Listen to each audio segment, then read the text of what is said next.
A Brush with Hope, written by Muhammad Hasnain.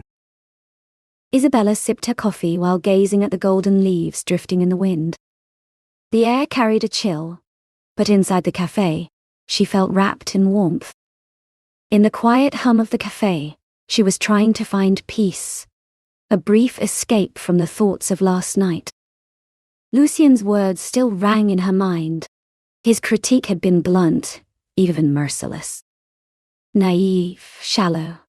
Love as you paint, it is nothing more than a daydream. The words cut through her memory like a sharp wind. It wasn't the first time she'd faced harsh criticism, but this time it felt personal. She looked down at the painting she'd brought along. It was her latest work. She had poured her heart into it. Her painting was not just a portrayal of a scene, but a feeling. A quiet longing, the kind of love that remained unspoken. But Lucien, a man known for his cold, harsh critiques, had dismissed it in seconds. "Would you like more coffee, madam?" The waiter's voice brought her back, and she smiled weakly, nodding. As she raised the cup, she spotted him, Lucien himself, entering the cafe. His dark, intense eyes scanned the room. For a moment, Isabella thought of hiding behind her canvas. But, no, she couldn't allow him to see her shy away. "Isabella," he greeted, nodding as he noticed her. His tone was polite, though his expression held a flicker of surprise. "Lucien," she replied, keeping her voice steady. "Come, sit." He paused before accepting her invitation and asked, "You don't mind me intruding?" "Oh, you've already intruded on quite a lot," she said, meeting his gaze. "Why not join me here too?" His eyes softened briefly at her sarcasm. "You're not one to hold back when you feel strongly, are you?" "I don't suppose I could. Not after you dismissed my work so easily." Lucien raised an eyebrow. "Dismissed? Not at all. I'd say I took your painting seriously enough to tell the truth." "But that's the problem," she said, leaning forward. "You call it truth, yet you said nothing about what the painting was trying to say." Lucien's gaze shifted to the canvas. He studied it again, as if he was seeing it for the first time. It was an image of two figures in a half embrace, faces obscured, but hands nearly touching, framed by an autumn forest. The colors carried a sense of warmth and longing. "What you're trying to convey," he murmured, "is that love is simple, that it's pure, but that isn't true, Isabella. Love is messy. It's full of pain and fear." "That's what you believe," she replied. "But does that mean my view, my hope for it, is somehow less true?"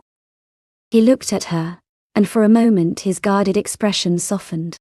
"Hope," he repeated, almost as if testing the word on his tongue. "What's the point of painting something hopeful when the world is so far from it?" "Perhaps that's exactly why it matters," Isabella said softly. "Perhaps we need a little hope in the face of all that darkness." Lucien leaned back. His face was unreadable. The silence stretched between them, but it was not empty. It felt heavy, as if they were on the brink of something inevitable. Finally, he spoke. "You want to prove me wrong, don't you?" "Yes," she replied, without hesitation. "You think love is only shadows. I want you to show me why." Lucien let out a short, almost reluctant laugh. "Very well, Isabella. If you want to see my world, meet me tomorrow. We'll start with the truth." The next day, Isabelle met Lucien in Montmartre, just as the morning light softened the streets. Lucien had spent much of his life here. He began sharing pieces of his past as though they were clues to a puzzle she was only beginning to understand. He pointed to a small, empty theater, its once bright front now faded with age. "I remember nights backstage," he said quietly. "watching lovers argue, their faces flushed and angry under the stage lights." A few streets over, he gestured toward a little cafe, tucked into a corner. That place. I saw a man walk away from a woman he claimed he'd loved. Forever. His voice carried a bitterness. Love here, Isabel, wasn't some beautiful dream. It was messy and selfish. People argued. They hurt each other. They left. His voice was quiet, but firm. It was unforgiving. Isabel absorbed his words, but as they wandered Montmartre streets, she began noticing things Lucien seemed blind to. A young couple walked arm in arm, laughing as they fumbled with a camera to take a photo. A father knelt to fix his daughter's scarf, before lifting her onto his shoulders as she squealed with joy. An elderly couple moved slowly, their hands clasped, as they'd always been together. Isabel realized that Montmartre was more than just a backdrop for Lucien's memories of loss and bitterness. He saw only the sorrows and the people who walked away. But she saw love in the small, quiet gestures, the kind that Lucien had learned to overlook. Do you truly see only the darkness? She asked, as they paused by a street musician playing a soft, soulful tune. Lucien hesitated, looking away. It's what I know. And nothing else? She asked gently. His silence spoke louder than words. Over the next few days, they continued to meet.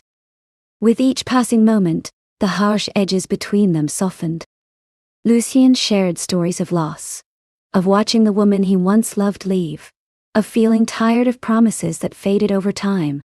Yet, something about Isabel's presence brought out a different side of him, a side that was softer, more open. In their conversations, she asked questions, and he opened up like a book whose pages had been locked away for far too long. Each answer revealed a hidden chapter of his story, but there were also moments when he fell silent, as if lost in thought, and the sadness in his eyes seemed to lift. One evening, as they walked along the river, Lucien stopped suddenly and looked at her. Isabel, have you ever been afraid of your own hope? She looked back at him, surprised. Only when I feared it would be crushed. His hand found hers, and the silence that followed was full of the things they couldn't say. In that moment, she understood. His bitterness and cynicism weren't who he truly was. They were the armor he wore to protect a heart still aching from the past. Slowly, she let her fingers curl around his. Hope is fragile, Lucien. But that's what makes it beautiful. It's a choice, isn't it? He took a deep breath, as if something heavy inside him had been released. Maybe. He said quietly. But it's a choice I thought I'd lost. As they walked on, hand in hand, Isabel felt something shift within her.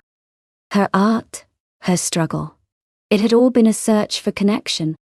And here, with Lucien, she had found a part of it.